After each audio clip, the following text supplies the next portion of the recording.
नमस्कार, मैं हूं आपके साथ नम्रता शर्मा। देश और दुनिया भर में जिस तरीके से कोरोना के मामले बढ़ रहे हैं, ये जाहिर तौर पर चिंता का विषय है।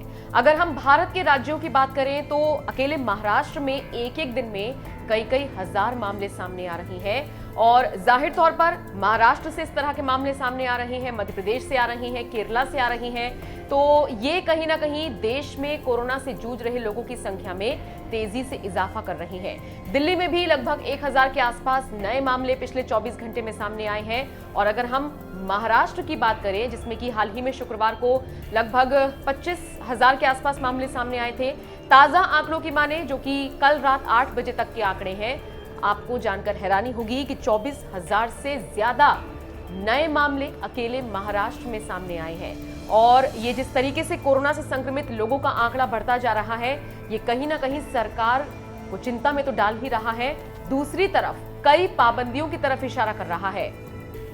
सब जानते हैं कि देश में होली का खुमार है, 29 तारीख को दुल्हंडी है, यानी कि जो खेलने वाला त्योहार होता है वो है। ऐसे में अगर इसी तरह के हालात रहे तो फिर कुछ बड़ा ऐलान भी पिछली बार की तरह किया जा सकता है।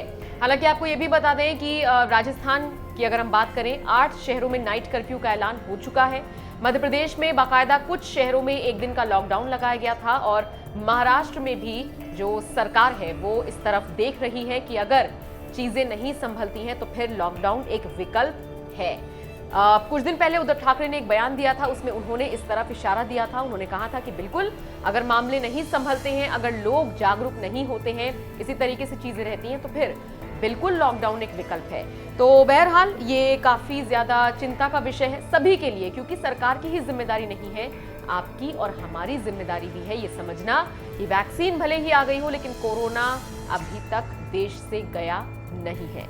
बता दें आपको, अगर हम स्वास्थ्य विभाग की तरफ से जो शाम 8:30 बजे के आसपास आंकड़े जारी किए गए हैं तो अकेले महाराष्ट्र में पिछले 24 घंटे में 24,645 नए मामले सामने आए हैं। इसके अलावा महाराष्ट्र की अगर बात करें तो 58 लोगों की मौत हुई है और 25 लाख के आसपास टोटल कोरोना से संक्रमित लोगों की संख्या अकेले महाराष्ट्र में हो गई है अब तक, जो कुल मिलाकर अब तक जो सामने आए हैं। इन सब के अलावा अगर हम मुंबई की बात करें, अकेले मुंबई से सोचिए 3200 के आसपास मामले सामने आए हैं। मतलब कि पिछली बार भी मुंबई को ही हॉटस्पॉट बनाया गया था और इस बार भी ऐसी ही स्थिति दिख रही है।